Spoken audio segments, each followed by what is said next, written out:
Two balls and a strike to count on Taylor. Reyes fires, swing and a drive, deep left field. It's his way back. Walk the ball. Chris Taylor.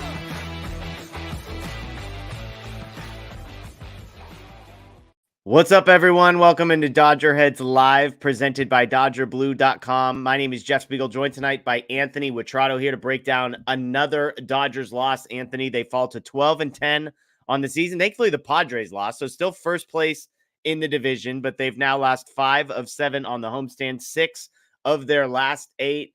And this was a tough one. They come back to tie the game at 4 tonight, Anthony, before giving up 5 runs. The bullpen gives up 5 runs, costs the Dodgers the game. Lots of directions we could go here. We could talk Yamamoto. We will. We could talk bullpen. We will. We could talk Chris Taylor and Dave Roberts. We will. Freddie Freeman struggling. Where do you want to start? What kind of stands out to you? Maybe not the most important thing, but what jumped off the screen to you tonight as we watch this game? I thought the thing that really sort of took this game from, controllable still to like the snowball getting going, I thought was the defense. Yamamoto, I thought, was not terrible. Wasn't great. The 2-strike, the inability to put some, he had 9 strikeouts, but still gave up a bunch of 2-strike hits. So that inability to kind of finish off some hitters was troubling a little bit. But he had swing and miss stuff. So that was, I think it was, some of that was maybe pitch selection, kind of situation which can be fixed. But when a guy's not on the way he wasn't, the defense cannot give them extra outs. And I thought the 2 mistakes, the one by Will Smith and the one by Mookie, were just so avoidable. They weren't like tough plays and you try to force something, or it wasn't anything like that. They were both pretty routine plays. Smith was maybe a little tougher, but not a play where the ball should go 20 feet in the air like that, right? And then Yamamoto pays for it. So the defense we knew was going to be a little bit of a circus at times coming into the season. So that's not necessarily a surprise, but it is costing them. We are seeing it cost them and cost their pitchers, extra labor and some runs here and there. So I thought that's what took the game from, being sort of a game that they probably could have won to just sort of, it started the snowball of it getting out of hand, I thought. And then, the bullpen again is it's an issue. Yeah. This is a sloppy game. You mentioned the defense, 5 total errors between the 2 teams in this one. And honestly, it felt like the Dodgers were going to win the battle when Joey Wendell makes 2 errors in the same inning to give the Dodgers life, get them back in it. But right after the Dodgers tie the game in the bottom of the 6th, thanks to those 2 errors, Mookie gives one back with 1 out. I won't even say, it was a nice play by Mookie until he threw the ball way wide. Freddie can't make the play. Runner on, then Lindor hits a home run, and the Mets never look back. So I'm with you. Chris Taylor had a play later in the game that was up the middle that doesn't get ruled an error, but it felt like, maybe 50-50 if they can make that play. He doesn't make that play. And a little tougher play, though. It was a little tougher play. And those are those moments where it's like, again, Chris Taylor's playing second base. How many innings has he played at second base this season? I believe that was his first inning there in this game. And so it's tough. The Dodgers, when you're trying to break out of a 6 out of 8 type stretch where you've lost 6 of your last 8, you just need to be a little bit cleaner. You need to be able to take advantage. Wendell gives them a gift twice, but the Dodgers give it right back to Mookie Betts via Mookie Betts. And that's a tough one. It's a tough one for the Dodgers. And it's just going to continue to be part of the storyline when you've got guys like Mookie playing shortstop, Max Muncy, who has struggled defensively, plays where it's just going to continue to come up because of the guys they have in the places they have them. Yeah. And, momentum is such a fickle thing in baseball. It kind of doesn't exist. And we saw why tonight. Momentum only carries on until, the next day starting pitcher gives up the first hit or the first run or something like that, right? It's kind of the adage in baseball during the regular season. But I think we saw that in a much more condensed time frame tonight where you get those 2 gift errors and you capitalize on them. And, big hit for Chris Taylor. Hopefully this is something that really gets him going and that pressure starts to kind of come off him, because there's no question about it. He was pressing. You could see it in some of the swings that he was taking, some of the pitches he was chasing. But you do that, and then you have the game on your side, right? And when they tied it up like that, even though they didn't take the lead, I thought they were going to win. Yeah. They just sort of had that kind of feel, and then the very next inning, the lead is gone. The home run, and that's why momentum in the sport is so fickle, right? Because it literally can change just like that. And it went from a game where it felt like they were in control, even though it was tied, to a game where you're like, oh boy, this is escalating quickly.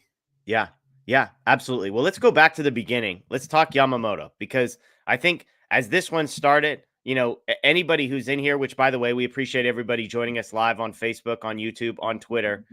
We know it's a tough game to watch, so we appreciate you being with us here. I like to call these group counseling sessions after tough Dodgers losses in the midst of tough Dodgers stretches. But Yamamoto, this is the guy they gave the richest contract in Major League history to a pitcher. Yoshinobu Yamamoto, we know the bad start in Korea, and I was on Dodgers territory with Alana Rizzo, Clint Pazias, and we talked about, hey, throw that away. Okay, I'm good with that. But you want to see it click at some point. And tonight was a mixed bag, and I'd love to get your perspective, because the Mets jump out to a 2-0 lead in the top of the second. Now that was a home run, and then the guy who reaches on the air because of Will Smith not being able to make a play, advancing to second. He gives up 2 more runs in the third. In the fourth, it looks like the landslide is going to continue. The Mets have runners at second and third with just 1 out, but Yamamoto's able to get back-to-back strikeouts to get out of that inning. He ends up retiring 8 of the last 9 guys he faces, and you mentioned it. The box score doesn't look all that bad. 6 innings, 7 hits, 1 walk, 4 runs, but only 3 of them earned, 9 strikeouts, 99 pitches. That was a career high in Major League Baseball. 72 of them for strikes, an insane number. But there's a lot of ways you could go. The 4 runs, 3 earned is not great. The 8 base runners in 6 innings is not great. But the 9 strikeouts, the fact that he retires the last 8 of the last 9, I mean, which side do you fall on? Do you grab onto the, hey, he retired 8 of his last 9 and struck out 9? Or, man, we can't keep seeing 4 runs on the board when this guy's on the mound? Yeah, you can't. So that is, the name of the game when you're the pitcher is run prevention. And if you're not preventing the runs, then that's a problem. But, we're looking at this in small sample sizes. And I think the promising thing is, one, the command looks like it's back. Yeah. And some of that swing and miss stuff is just absolutely dirty. I mean, you can see it on TV. I think it was Alonso in the first inning. He struck out on 3 pitches, and they were all like, I mean, he walked back to the dugout like just completely baffled. Yeah. That curveball and that splitter they're devastating when he's commanding them, and he was tonight for the most part. I think he's got to get a little more confident in putting the fastball outside of the zone, maybe, and just kind of pitching outside of the zone. I think he's catching too much strike zone right now, and that's been some of the problem. We talked about it the last time he was on the mound, and we said, the pitches weren't necessarily bad. They were just in a position that the hitter was still able to get the barrel on him. Yeah. And I think that, tonight with the 2 strike issues, it's just a matter of him being more confident, I think, in being able to pitch outside of the zone. And it's, this is on Will Smith too. I think some of that, some of the game calling between him and the dugout needs to improve when Yamamoto's on the mound. I think they need to understand their personnel a little better. But also I think it's on Will Smith to kind of take charge there and say, okay, look, get this ball down, or get this ball where it needs to be. Let's stop leaving so many pitches in the zone, because the strike to ball ratio there is really impressive. I think it's probably a little too high, because basically anytime the Mets are swinging, chances are the ball is a strike, and that means they're able to put the bat on it. Yeah. 60% of the pitches that Yamamoto throws end up in the zone tonight. Manaea, on the other hand, was at 47%, just for context. And he was the highest of any Mets pitcher that appeared tonight, that 47%. Sorry, that's not true. 47% was Manaea's number, but shows you just how many pitches Yamamoto is throwing in the zone. It is worth pointing out, I mean, the effectiveness there His called and swinging strike percentage was 42%. That's the second highest number by a Dodgers pitcher this year. And it was mainly the splitter. I mean, the splitter, he threw that 38 times. He got 23 swings. 12 of them were misses. So, I mean, they're swinging and missing more than 50% of the time against that pitch. Yeah, and I think this is why there's no need to panic with him. There's a little bit of an adjustment period for sure. Yeah. This is his fourth start, I think. And he's shown flashes of brilliance, and he's shown that like this is the big leagues and it's not Japan anymore. And if you leave a ball in a position that you're not supposed to, guys will put the barrel on it and they will hit it hard. Yeah. And so there's going to be an adjustment period in terms of him understanding how to pitch around that kind of stuff. But the stuff plays. We've said that on this show before. And the swing and miss stuff is it's dynamic when he's got command. Like I said, he's going to be fine. I think, we need to stop judging him based on the size of his contract. Yeah. It's the nature of the business. I understand that. But the guy's also a rookie. He's a rookie. For all intents and purposes. He's a rookie in Major League Baseball. Yeah. And those guys don't come right out and win Cy Young awards. The stuff is clearly there. He's going to be fine. He's going to be a front end type of rotation piece. Yeah. He's going to be very important in October.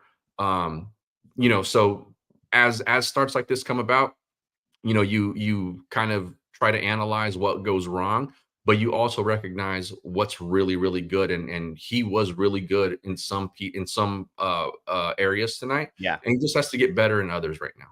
I think that's the key. I think it's a mixed bag. Like it wasn't perfect. I know when we posted the title, it's like Yamamoto struggles. We had people say, hey, only 3 earned runs in 6 innings.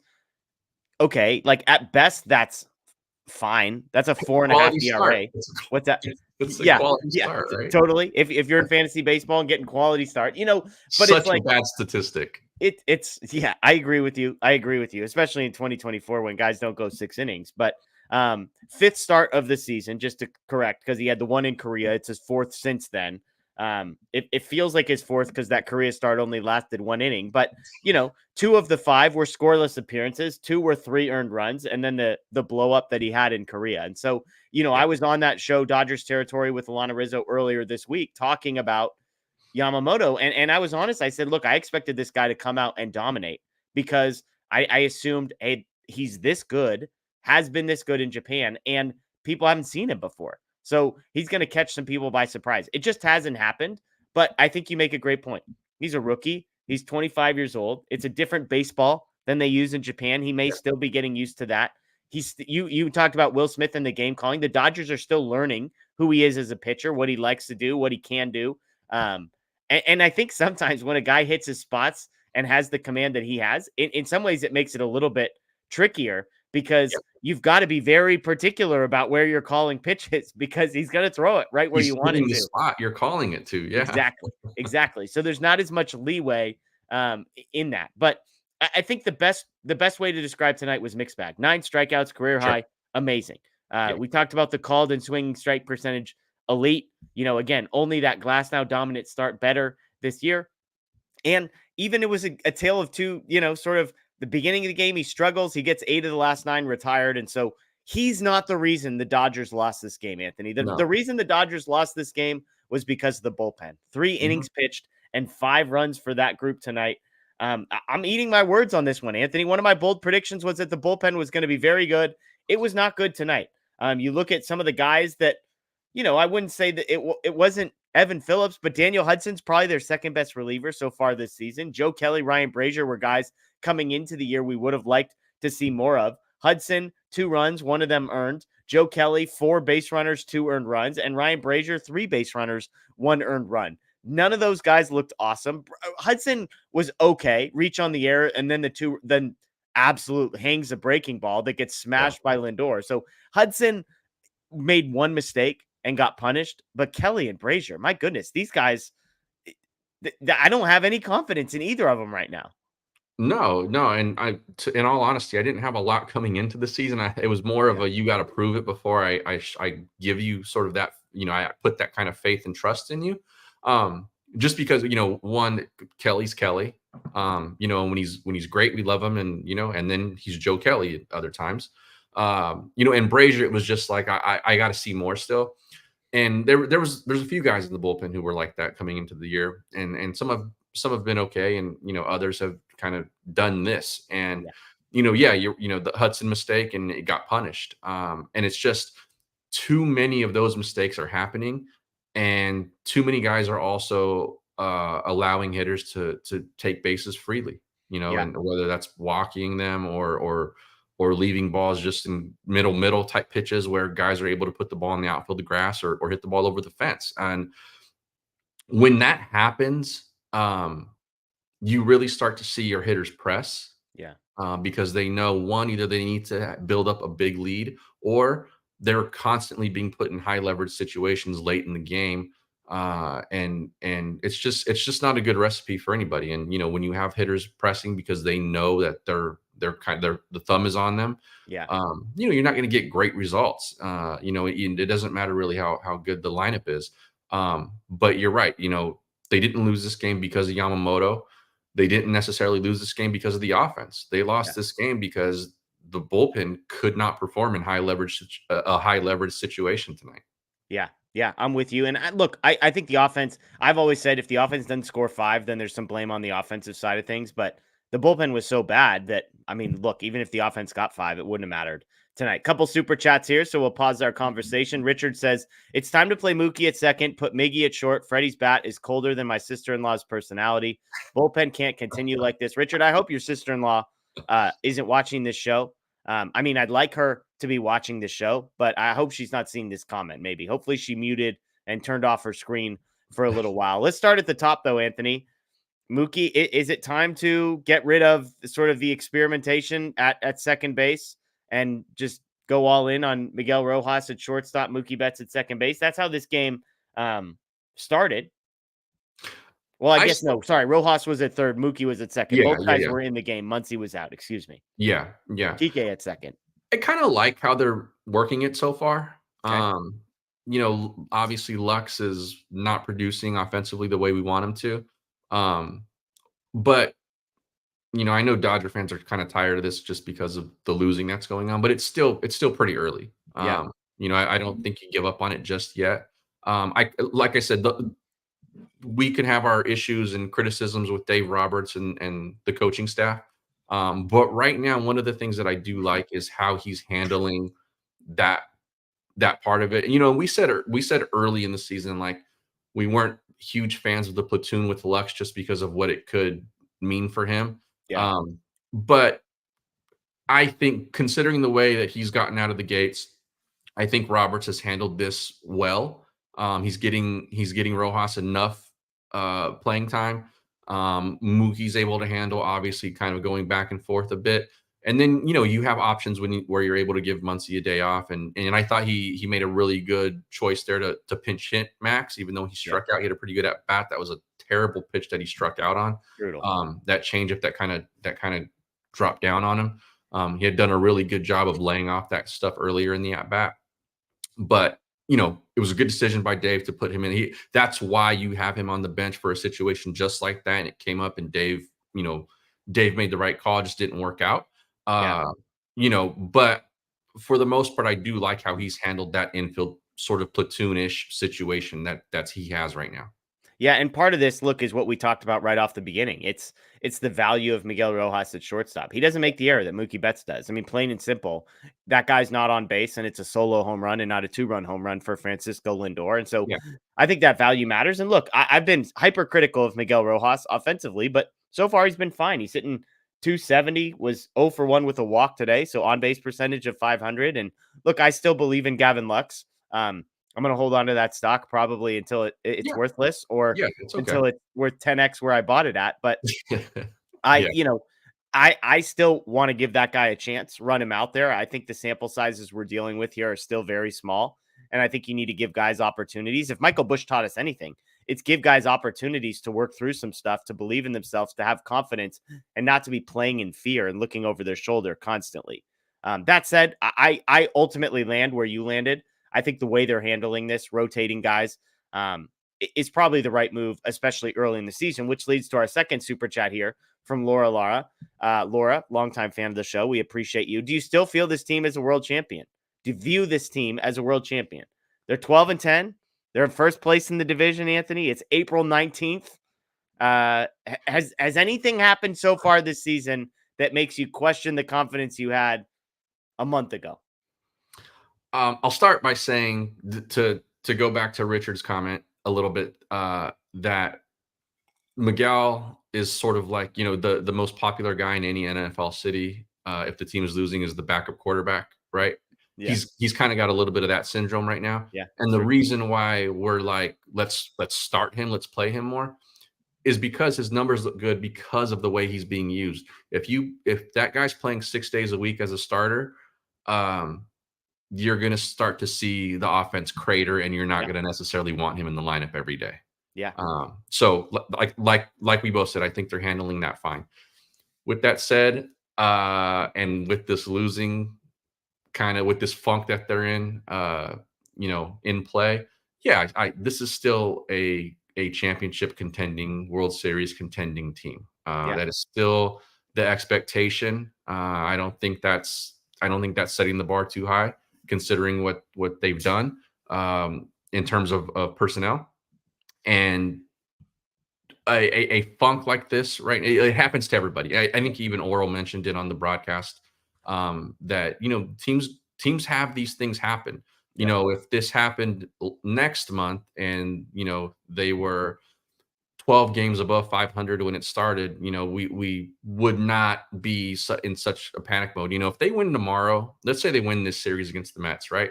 All right, 2 in a row here, and then they go on to win, let's say, 9 of the next 12. Yeah.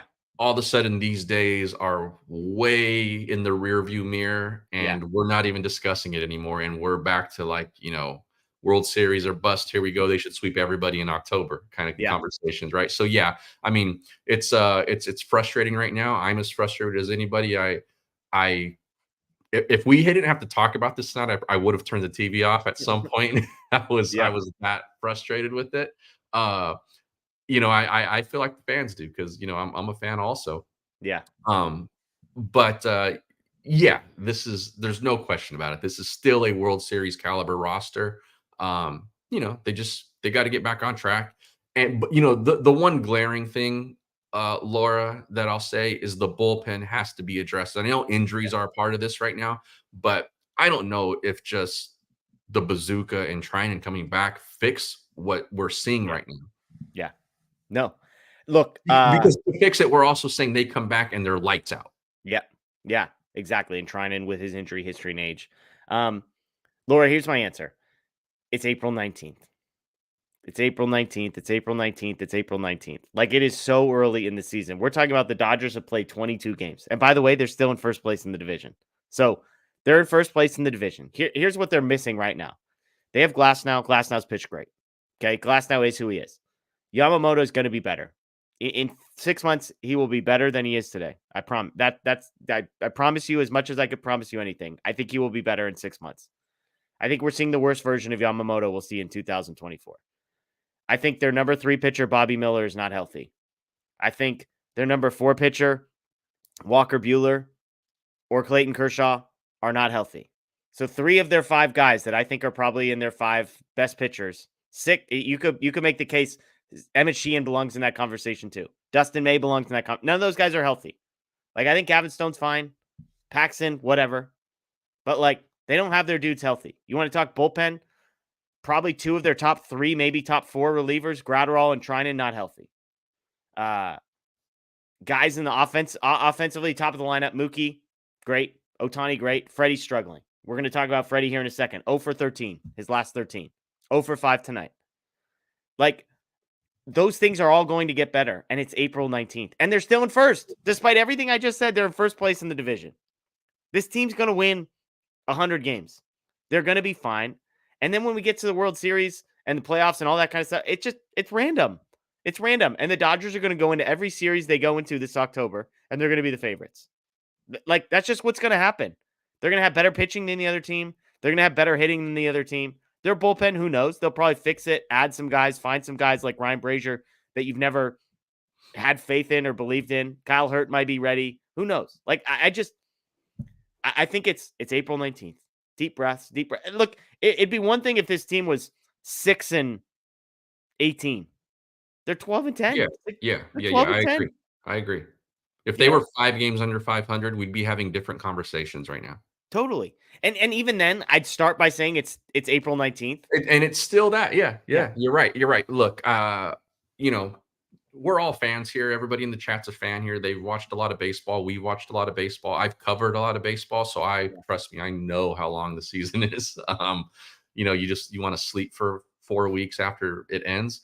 But it's long for a reason. And we're trying to have some perspective here amongst, amid the frustration that is real and valid also, because I've seen some of the comments in here, and I agree that there are at bats and that look a little lifeless. And there have been outings from the bullpen that look like they just kind of have no chance. You sort of have that feeling in your gut.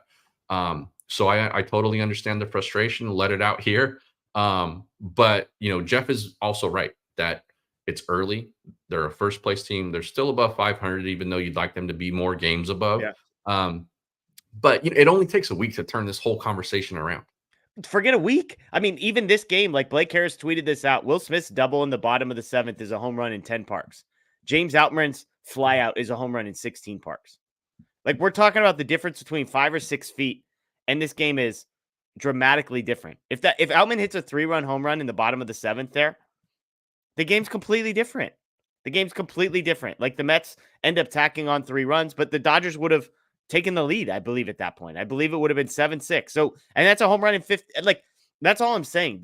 We're talking about the smallest of margins. I saw somebody in the chat say, well, they're only 12 and 10 because they won 5 of their first 7. Well, guess what? They're only 12 and 10 because they lost 5 of their last 7. So, like, which 7 do you want to focus on more? It's just the reality of where we're at. So, look, if we're here in a month and we're still a game over 500 and in second place in the division, okay, let's talk. Let's talk about how they're going to fix the bullpen. Let's talk about what they're going to do about the bottom of the lineup. But until then, I'm not interested in having that conversation. We appreciate the super chat there from a Giants fan. We're not going to throw that on the screen, but thank you for your $1.99. Everybody, 9-11 San Francisco Giants. So shout out to them. And Blake Snell. Shout out to Blake Snell. I believe he's got 11 earned runs in 12 innings since signing a contract with the Giants. So I believe the Giants also got swept in that stadium. And and I think they lost. It was 15-1 last I saw tonight. So again, Snell is hey, everybody who's upset with the Dodgers, they could have signed Snell. Yeah, and he could have a 12 ERA. Yeah, it's crazy. What was the final score of that game? It was 15-1, 17-1. So congrats to the Giants. Jordan Montgomery, the guy that you probably wish you would have signed instead of Blake Snell, made his season debut. 6 innings, 1 earned run. To make us all feel a little better, that was a team that I thought had the roster to finish second in this division. The Giants? The Giants. Yeah, I picked them second. I thought that they were good enough to finish second in this division. I mean, they still might, right? Yeah. It's April 19th for them also. Yep. But, good word. They have real problems. Yeah. They're still not hitting. Snell was the guy that they were supposed to, ride and kind of be their ace along with Webb, and he has been just brutal. I don't know if he's still rounding in the shape. I'm sure he is. And they're just trying to do it in games that count and games that matter, but he looks bad. Yeah. I've watched 3 of I think he's made 3 starts. I've watched 2 of them in full. He has not looked good. Yeah. His command is really bad. And this is for a guy whose command is normally not great. Yeah, exactly. It's a worse version of not good. Yeah. And Solaire's the one guy that has kind of been a bright spot a bit for them. Yeah. But everything else has been sort of disastrous to start the season for them. Yeah. Could be worse, Dodger fans. Yeah, it could be worse. Richard wants to clarify his sister-in-law is a lawyer, so enough said there. We'll just leave that at that. Thank you, Richard. We appreciate that. She a Giants fan too? Jeez Louise. I mean, maybe the sister-in-law is the one throwing the $1.99 super chat at us a couple minutes ago. We appreciate that. We talked bullpen. We talked Yamamoto. Let's talk Freddie Freeman real quick. 0 hits his last 13 at bats. 0 for 5 tonight. He's 2 for 20, 2 for his last 25. This is a guy who's Mr. Consistent. He's Mr. Consistent. Right now, this is Freddie Freeman doesn't really do 0 for 13s. And Yeah, he doesn't. now let me ask you this though. That last at bat he had, fouling everything off. I mean, like 13, 14 pitch at bat, something like that. On one hand, I could talk myself into, man, Freddie Freeman doesn't usually miss that many pitches. On the other hand, I could talk myself into, that guy was battling. He's seeing the pitch. He's fighting it off. Some of those were ugly fight offs, like tough pitches that he just, hey, live to fight another day. So are you seeing positives with Freddie Freeman, or are you seeing negatives? I'm starting to see some glimmers of positive. In a vacuum, that at bat, I thought some of the pitches he fouled off that were close but out of the zone, I thought he did really good to get to. So maybe he's seeing the ball a little better now. But there were also some pitches in the zone that I thought he should have hammered. Yeah. And he's fouling them off. So he's not quite right. Tonight, I didn't see it so much, but in the midst of this slump, there have been some at bats that have been uncompetitive, Yeah. and that's really unlike Freddie Freeman. You know, Totally. when Outman was sort of going through it a week or two ago, he was putting together good at bats. He was hitting the ball hard. He was finding the barrel. You know, he was making 102-mile-an-hour outs. You know, things Yeah. like that, right? And the at bats looked fine. He just wasn't getting results. Freeman, for a while here, has looked just uncompetitive in the box, Yeah. and that's not something you're used Not to normal. seeing from him. You wonder if something's nagging him, or something out of the norm that might be affecting the way he's swinging the bat.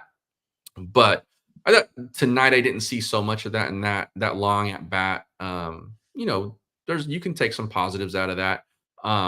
He's not going to do this for long. He's too good a hitter. The one thing I did like in that at bat was that when he made the out, he went the other way with it, and I think he's at his best when he's looking toward left field or that left center gap, because then he does start to pull the pitches that are kind of middle in, and Yeah. he starts to hit them for power. So if you're looking for a positive, that was something that I did like. But like I said, I've made comments to friends in our group chat text, like, that's just it's an at bat that you just go, what was that? Yeah. And I didn't notice much of that tonight, even though he didn't get a hit. So hopefully, it's the start of something more positive for him. Yeah, we got a huge super chat, Right Field Pavilion, $50 super chat. We appreciate that. We need that. We need a little positivity on a night like tonight. He says, Dodgers 2023 record after 40 games, 25-15. Dodgers didn't heat up till May. It appears this team's on the same path. Not worried. Hashtag go Dodgers. How about this, Anthony? April 19th, 2023. Dodgers on the verge of an incredible regular season. Do you know what their record was on April 19th a year ago, Anthony? They were 9-10. They were a game under 500. So he's telling me, Right Field Pavilion's telling me 25-15. You do the math. That means they went 16-5 after April 19th for the next month. So they were 9-10 last year. They're 12-10. They're ahead of schedule, baby. We should be optimistic. We're on a higher trajectory than we were a year ago. It is weird. This team does kind of. It's not like they get off to super slow starts, but they don't get really going until he's right. That May month really kind of seems to be their starting point, where they really start to take off and like do damage and create some separation in the standings. Yeah, I'm looking back. 2021 jumped out to a fast start, 13-4. 2022. It's funny how obviously they played Korea, so they've got a few extra games, but they were 8-3 in 2 years ago. But I mean, again, last year they were under 500 at this point. So Right Field Pavilion, we're with you as always. So thank you for the massive super chat, and thank you for optimism, positivity. Yeah, that's awesome. We need more of that. We need and more of that. I know we say it about individual players too, but it's true with the team also, where like if they're playing, right around expectations and then they hit a slump in July, the panic isn't there, because we've seen the sample's large enough to go like, okay, this is a bad streak. It happens in baseball to every team, to every player. When it happens sort of in the first few weeks of the season, there's a little more, the sky is falling for sure. Yeah. There's not a perfect roster. This roster is not perfect. And I know people want to go, well, they spent over $1 billion. Well, they spent that $1 billion over guys who are who are performing for the most part. It's just, Yeah. And you can go, well, they didn't address the bullpen well enough. And sure, I agree. They probably didn't, but go be a Braves fan for 2 weeks, and you'll hear all the same similar kinds of complaints about somebody in that lineup or somebody in that bullpen. There's not a perfect roster. Nope. If there was, we would just skip to October. You know what I mean? And so, it's we should know this as much as anybody. It's hard to judge a team based on what they do in the regular season because it does not translate to October. It's a completely different sport in October than it is the first 6 months. Yeah. Let's talk one other guy here real quick before we move on to some questions and some injury updates. Chris Taylor. I always like to joke, is Chris Taylor back? Is he ready? Are we ready with one RBI single? Are we ready to anoint him back? Anthony, he was in a 0 for 31 stretch coming into this huge at bat that he has in the bottom of the sixth. The 2 errors by Joey Wendell, bases loaded, 1 out. Max Muncy pinch hit. You mentioned the chasing of strike 3, brutal. Not a pitch Max Muncy usually swings at, but he strikes out. So then Chris Taylor comes up. And briefly, Anthony, be honest with me. Did you want them to pinch hit for Chris Taylor in that spot? Gavin Luck's available, righty on the mound. Gavin Luck's available to pinch hit from the left-hand side. That's probably the right call.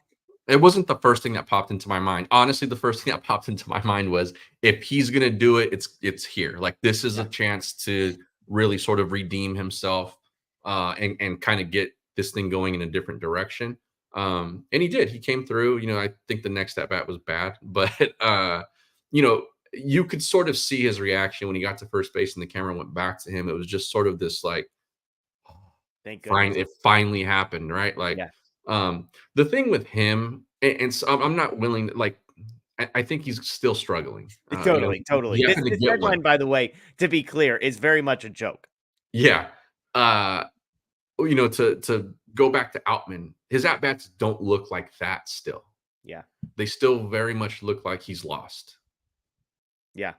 You're saying Taylor's at-bats looks like he's still lost? Yes. Okay. Yeah. His Taylor's at-bats right now don't look like Outman's when Outman was struggling. And so you can say like, nah, there's something there. They're just not falling. Chris Taylor's at-bats don't look like that. This was Dave Roberts' quote on Taylor before the game. Quote, Chris, right now he's in it. So I think for me, we have seen this before, maybe not to this degree. Certainly there's a lot of swing and miss. No one is more prepared. No one cares more. He gets big hits when we need them.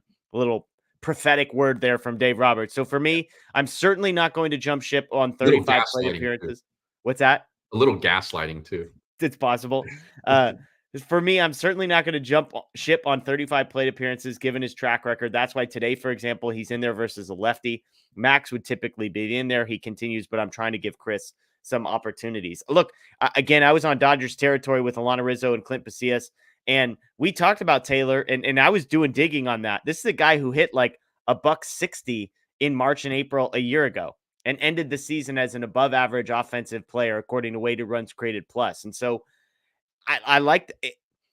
I'll be honest. I asked you, did you want to see him there? My answer was no. I couldn't believe he was up given what we've seen and how bad the swing and miss has been. To have him up in that big spot, knowing you need a hit.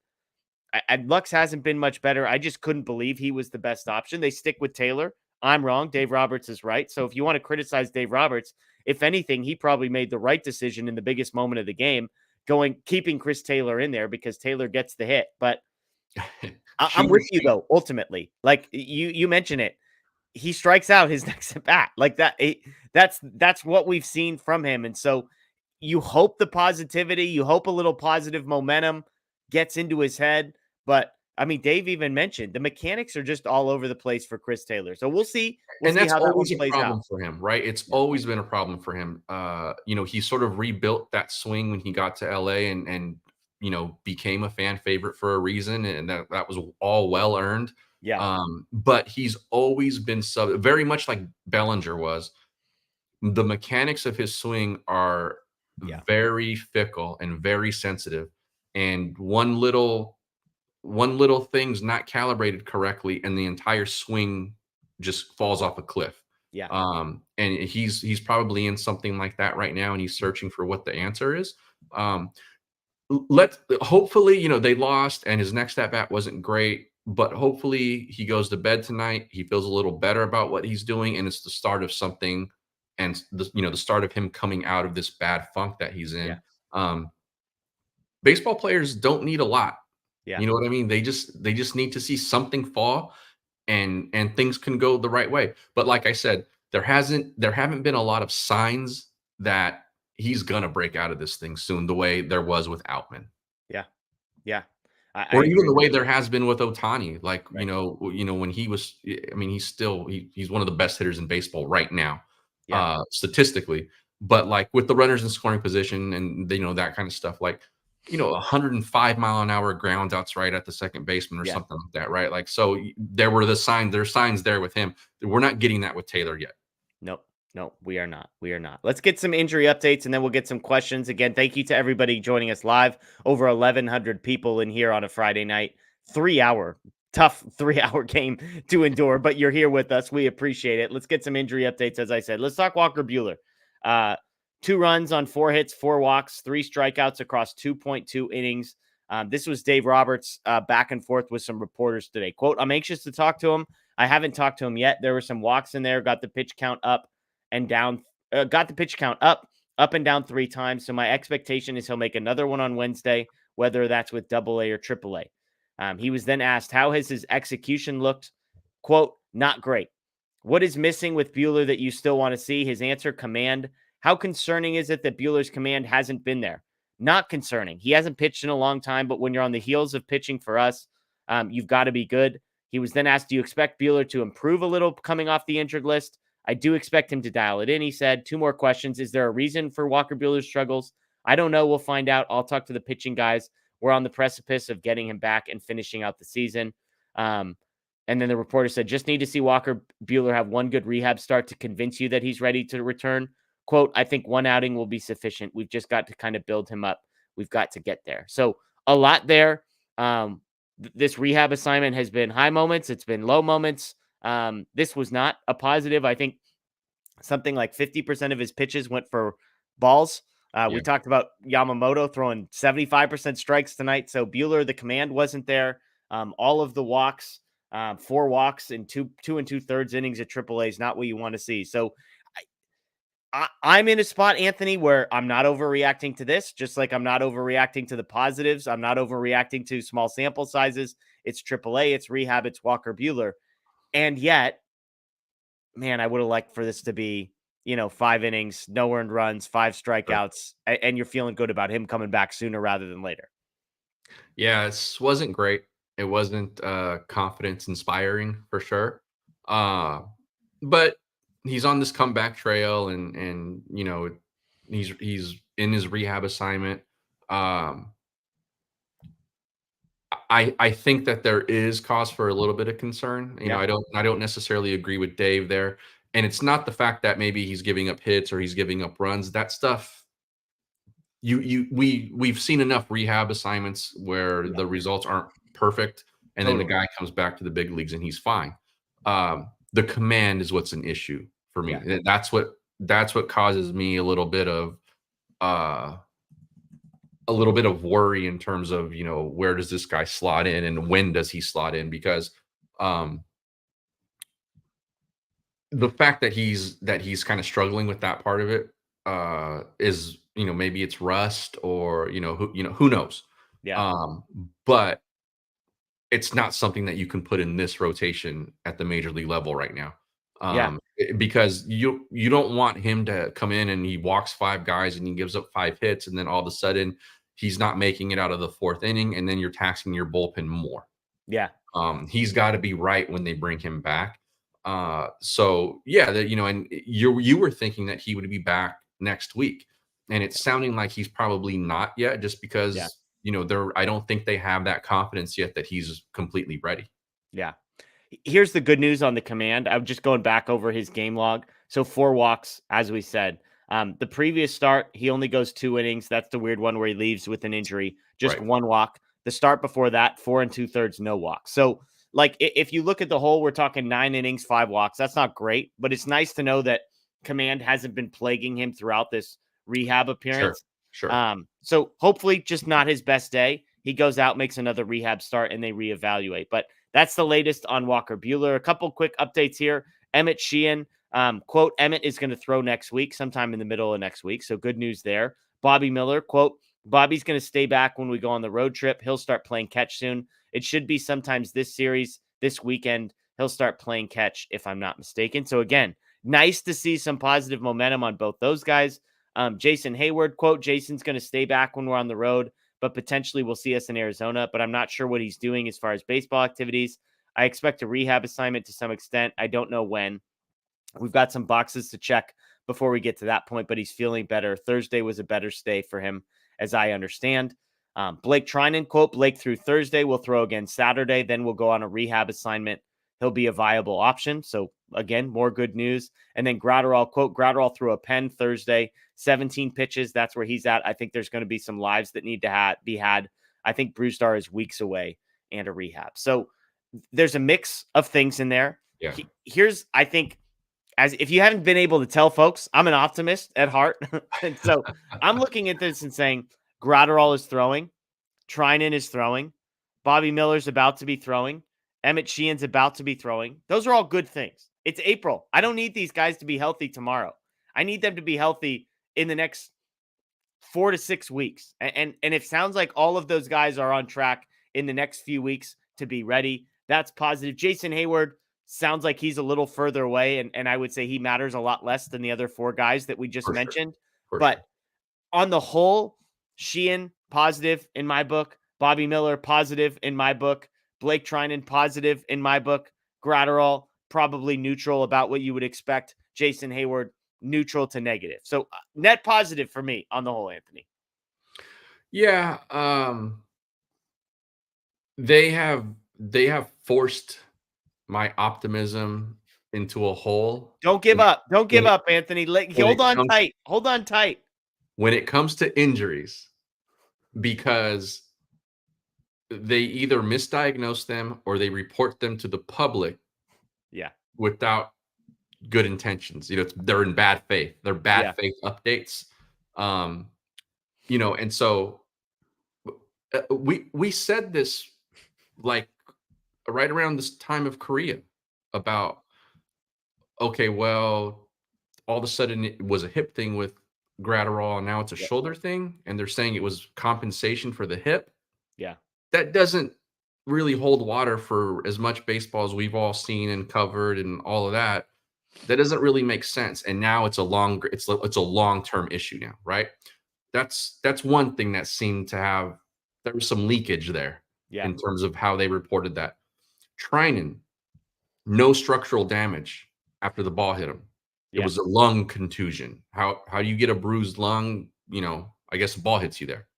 Yeah. Well, fractured ribs. Yeah. That's structural, dude. You know what I mean? And so and then the Sheehan thing. Don't ruin my optimism, Anthony. I want to believe that the Dodgers, all these good things are actually going to happen, okay? I know, man. It's just, that was supposed to be a short-term thing. Yeah. You're right. And Bobby Miller has a shoulder. And none of those things sound good if you watched enough or, covered enough baseball. None of that stuff sounds good. And so until they are on the 26-man roster and they're on the bump, it's hard for me to be like, okay, help is right around the corner. That's why I said earlier, this bullpen is really starting to concern me, because I don't know when those guys are coming back. And when they do come back, the answer has to be that they're lights out, because the other guys in the bullpen aren't inspiring confidence either. Yeah, I'm with you. Let's get to a couple super chats. Hawaiian Kira, should the Dodgers not platoon, just play the 9 that are the best option to play daily? It's a good question. That's a good question.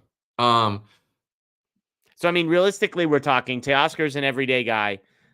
Freddie's an everyday guy. Mookie's an everyday guy. Muncie's an everyday guy. Smith is an everyday guy. So we're talking Lux in second base. We're talking Outman. Outman in center field, and then we're talking Hayward, Taylor, Kike in right. Yeah, I think until Hayward comes back, your outfield, in my personal opinion, should be Pages, Outman, Teo.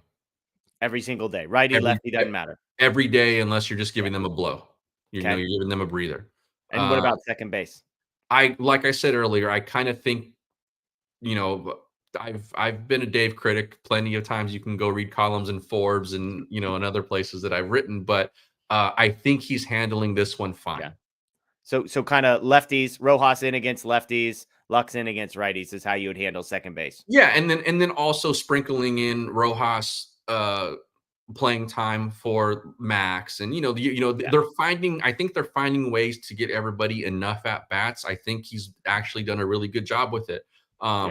So to answer Hawaiian Kira's question, I think they should play their best 8 guys right now, and then keep that sort of merry-go-round with Lux and second base going. Yeah, no, I think I agree with you. I've said a long time, I think Outman needs to play every day. Pages is up, so I think he needs to play every day. Once Hayward comes back, I think you can go back to a platoon there. And, if Rojas keeps hitting, that's the biggest thing against him is that, well, you can't afford to have his bat in the lineup as much as you want his glove. Well, right now you can't afford to have his bat. And so I still believe in Lux enough to say give him opportunities against righties, but I'm fine with a platoon there. In addition to the, every day, once in a while, obviously Muncie's going to get a day off. Smith's going to get a day off, that kind of a thing. So. And Lux has put, we talked about competitive at-bats and at-bats looking okay. Lux has put those together. He hasn't looked like Chris Taylor. Again, results haven't been there, and his at-bats haven't looked as great as like Outman's were when he was, kind of going through it. But, so I think right now the platoon is fine for him. And when Hayward comes back, I think Hayward is going to have to play his way into a platoon when he has the opportunities. Yeah. Because if he struggles, then I think he becomes a bench bat. Yeah. And we'll see what Pages had a double today. So, but I mean, it's early for him still, he may go through it a little later, but the nice thing with the position players is that there are options in other places besides Los Angeles right now. Yeah. We're seeing it with Pages. They don't really have that with the bullpen or in the rotation at this point, aside from the guys who are already here. They have the luxury of some depth position-wise, though. Yeah. Yeah, I agree with you. We have another super chat here talking about the Mets City Connect jerseys being wannabe Yankees jerseys. Have you seen these? I saw them today. I do not like them. It's crazy. They're Yankees colors. They're pinstripes. How could you possibly think this is a good idea in New York? Why would they do that? I don't get it. Like black, white, and gray. If you haven't looked them up, just Google Mets City Connect. They're black, white, and gray with pinstripes. They're pinstripes. And like there's little like the Queens Bridge, I think, is on the hat, and the pinstripes are not stripes. They're actually like little the shapes of the subway system and all that stuff. And I think they have you can't tell. I mean, it's the classic like you could tell me the stripes are whatever you want me to. Guess what they look like? They're stripes. Yeah, and to my point, like I don't care. They look like knockoff Yankee jerseys. Yeah, it's brutal. It's brutal. But classic stuff. Again, thank you for the super chat. There. Swollen Sausage. Dodgers need to spend $1 trillion to win with Dave Roberts. Great name, great comment. Yeah. I mean, I love the Dodger fans. Like I got asked when I was on with Alana and Clint, they were like, hey, does Dave Roberts, is he on the hot seat? And I was like, look, the easiest way to become like the most popular Dodgers blogger, YouTuber, whatever, is just to hate Dave Roberts. It's like if the person who just is like, screw that guy, he's the worst manager of all time. It's like, I think likes and thumbs up would just go through the roof. I'm not there yet. Again, tonight, couldn't believe that Chris Taylor was in the game and he got the hit. So as much as I want to criticize him, I would have been on here crushing Dave Roberts if Chris Taylor didn't come up in that spot. He did. So I got to give Dave props tonight. And look, even on the bullpen side, Hudson's been one of his best guys. He blows it. What's he supposed to, at some point, Joe Kelly, Brazier, like these are the guys that he's been handed. So I don't know how you blame Dave Roberts, but apparently $1 billion isn't enough. Yeah. That comment probably works better with Darvin Ham. right Yeah, now. fair. But I think you're right with Doc that managers for the most part get really judged on how they handle bullpens and starting Yeah. and starting pitcher exits. Um, and he's got a bad hand to work with right now. Yeah. Uh, and you would think, okay, Hudson's one of the guys, put him in this leverage situation, bomb. Yeah. Like, Yeah.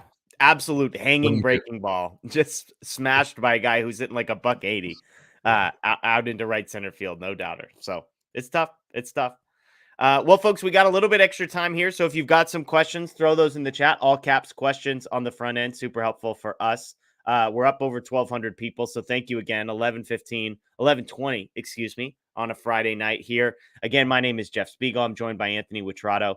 Here to break down Dodger stuff. And we appreciate you all joining us. We do these live shows every Tuesday night, every Friday night. We've got a live podcast every Sunday night. And then, of course, we've got Dodger Heads Daily every single day by 10 a.m., a 10-minute video breaking down previous games, previewing future games, and talking about the biggest storylines that we've got.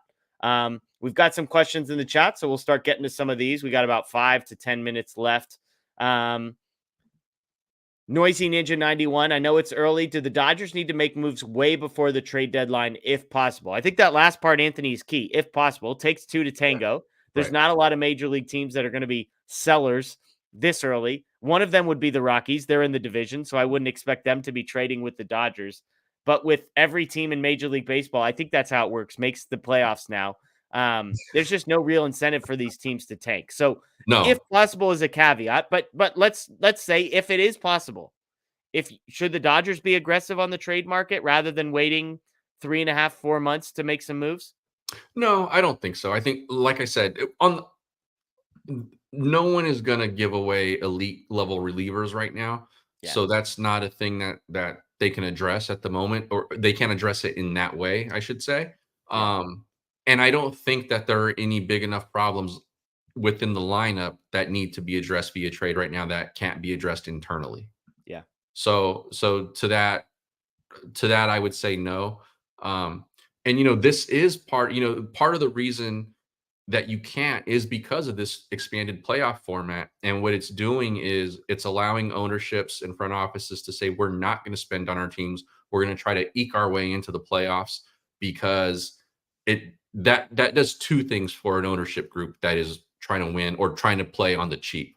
Yeah. One, it gives them home revenue in a playoff series, which is huge. Yeah. Do not underestimate that. It's also why the season probably will never be shortened, because ownerships aren't not willing to lose those home dates. They're just not. There's too much money to be made. And the second thing it does is it gives them awful incentive to continue not to spend, because they'll tell their fan base, we don't need to spend. We made the playoffs last year. Yeah. Terrible. It's been a complete it has made the regular season count even less than it already did in a sport where you play 162 games and then you go into a crapshoot in the playoffs. Yeah. No, I'm with you. And look, the other thing just that I would add is I think the Dodgers have a track record of finding scrap heap guys to be able to solve some of their problems on the bullpen side of things. And so I don't necessarily think there's a desperate need to go out and make a trade for like a relief pitcher when you say, just be patient. We'll go find the next Ryan Brazier, the next Evan Phillips. I mean, even a guy like Phil Bickford, who was useful for an extended period of time, or, Kyle Hurt can be an option. We'll see what we have in Michael Grove. He's been good the last 3 or 4 outings, beyond good, like great the last 3 or 4 outings. So I think just being patient if you're the Dodgers and say, well, let's see, can Pages give us something? Maybe Miguel Vargas gets some run as ways to try and solve the bottom of the lineup. Exhaust those options before we get to kind of trying to get crazy on the trade market there. Let's see where we're at on May 19th. There we go. Larry wants to know, do we think we should finally move Dustin May to the bullpen next year? They have plenty of options for the back end of the rotation: Kershaw, Gonsolin, Grove, Sheehan, Knack, etc. So again, Kershaw expected back at some point. Buehler expected back. Gonsolin out for the year. Grove they've been using as a bullpen. Sheehan on the 60-day IL. Knack, people were about to crucify the guy after 1 inning. Now they're all fans of him after 5 innings. May is expected back at some point this year. Given the need for bullpen arms, Anthony, do you make him a reliever? If he comes back this year, I think you make him a reliever, especially if you're still struggling in that area. Yeah. I assume they'd be better by that time, but I think he probably comes in as a reliever because he's going to be on limits, right? Yeah. And so I don't think you need to push him into a rotation that's probably by that time, hopefully, health permitting, is already full. Yeah. I would love to see him be able to go, hey, Dustin, you're going to get the ball for 6 outs. Yeah. Let it fly. Yeah. And see what he can do there. And in the long run, because I've heard people talk about like Dustin May should just be a reliever. He's got to pitch himself out of the rotation first, because I do think he can be. Yeah, I think he can excel in that role. But I also think we've seen him excel as a starter. I think he has to pitch himself out of the rotation once healthy and once everything kind of levels back out for him, before you make that kind of call on his career. And I agree. I mean, we'll see where Buehler's at. We'll see where Kershaw's at. There's a decent chance they've got enough starters that they can slow play him this year. But long term, look, this guy has number 2 starter upside. Like, we're talking potential to be all-star level starting pitcher. I know the health concerns. I know the injury history. I know all that. He's a starter long term. He's got elite stuff. Totally. David asking a question. You kind of referenced this. I know there's no evidence, but are we overlooking the fact Freddie could be hurt? Look, I think it speaks to Freddie Freeman that it's a fair question that when he goes 0 for 13, it's like, well, he must be hurt, right? Like, there must be something going on, because a guy as consistent as Freddie Freeman just doesn't look this bad. You kind of wondered, hey, is there something nagging him? And I think that's a fair question. So we don't know of anything, David, nor will we expect to know of anything, but I do think it's a fair thing. Norm's got a question here. He said the "it's early" line was repeated by San Diego and Mets fans all year until the All-Star break. Do you think Friedman will have a quick trigger given the investment and expectations? Norm, that's that first sentence, that line was repeated by Padres and Mets fans all year until the All-Star break. You know who it wasn't repeated by? The Dodger fans, because the Dodgers started out slow and then figured it out. And so I'm not worried about the Dodgers, because the Dodgers haven't failed the way that the Padres and Mets have. That's kind of my thoughts here, Anthony. Those teams also had real fundamental flaws coming in the roster, coming into the season. They were very obvious to people who were looking for that kind of stuff. Like the Padres were just, I was going to be surprised last year if they made the playoffs. And the Mets, I thought, would make the playoffs, but they were not a World Series contender, in my opinion, last season. And they showed why. They had serious issues with that roster last season. Yeah. Good question here from William. We've kind of answered it a little, but he said, if either of you were in Dave Roberts' position, what would you do differently, or what would you do going forward? I would give guys the signs to hit more home runs and strike more people out. I like that one. I would tell Ryan Brazier to be better. I would tell Joe Kelly to throw more strikes. But I mean, we talked about offensively that we would just say, hey, throw the same 8.5 guys out there every day, basically. I will unlock the door to the Dave hate room when the time is here. It's not here yet. He's been fine so far. This is not on him. This is on other things that, guys just not performing and bullpen issues. Yeah, exactly. At some point, it's just guys performing. It's Brazier not being good enough. It's Hudson not being good enough tonight. It's Kelly not being good enough. Glass now had a bad start. So I think these are real things. So we get a question here. After Treinen and Gratterall return, what current bull pieces will remain by the trade deadline? So who are the guys in the Dodgers bullpen who, by the time the trade deadline comes around, you're sort of still, this guy's still going to be around? I think Evan Phillips is the easy one. Mm-hmm. Daniel Hudson gave up 2 runs, 1 earned tonight, but I think Daniel Hudson, I've seen good from Daniel Hudson, and he has a track record of being good. So let's say those two. You've got Treinen and Gratterall. So then we're looking for 4 more. I'll throw some names at you. Ryan Brazier is a question. Michael Grove, Kyle Hurt, Joe Kelly. Who am I missing here? Kelly's still there, probably. Vesia and Yarborough. So if you had to pick 4 of those guys, I think Kyle Hurt. Did you say Kyle Hurt? No, I did not. So I think Kyle Hurt. I mean, I like the upside there. I like his stuff. So I could see him being in the 5. I'll just go one by one here. I'll throw them in groups. Yeah. Brazier and Joe Kelly. Like, I mean, we know what the contract situation is, but like, do you think they figure this out and go back to being guys that can be relied on? I think Kelly is always going to be Joe Kelly. He's going to have 12 innings where he doesn't give up a run or gives up one. And then he'll have 6 innings where he's given up 6. Yeah. And those are the things that you just have to live with Joe Kelly. It's the Joe Kelly experience. It's a roller coaster ride. I think he survives. I don't know that Brazier does if everyone comes back healthy. Yeah. Yeah, I think it's a fair one. Yarbrough, I think, is the other guy that has pitched really well. And so I think he probably gets to keep his spot just because of the role that he plays. And then I think Grove, I think Vesia, those guys are lightning rods who, look, though both those guys are like, they could go on a 10-game stretch where they're just punching everybody out. And then they could give up 9 earned runs the next time out. You know, they have to find a better lefty option before Vesia is canned. Yeah.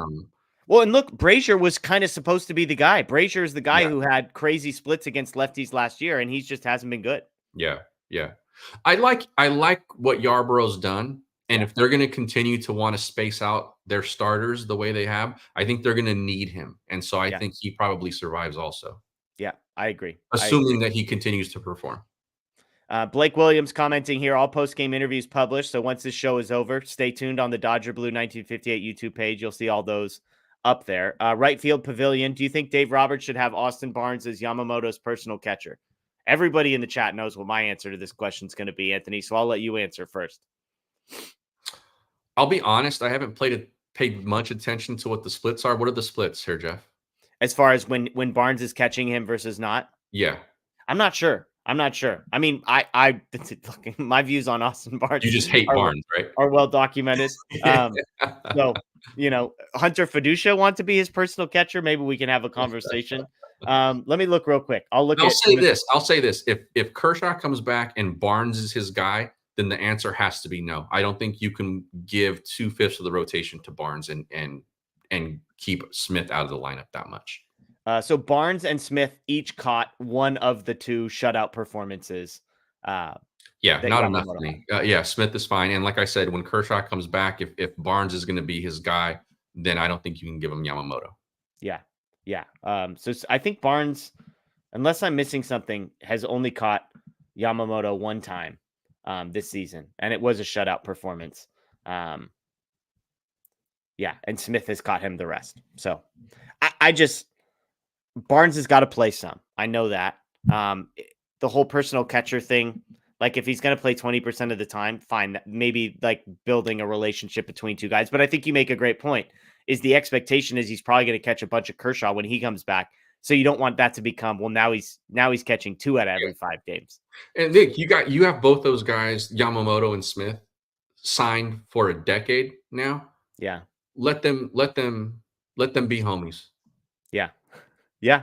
No, I think that's a great point. That's like Barnes is probably in his final year of his contract. I don't think it's a 0% chance he returns. Like I think he could be back. But yeah, I think it's the Smith Yamamoto is you want those 2 guys to get used to each other now. I think that's a great point. Yeah. That's a great point. Let's see. We've got, why does Dave Roberts live in San Diego and not LA?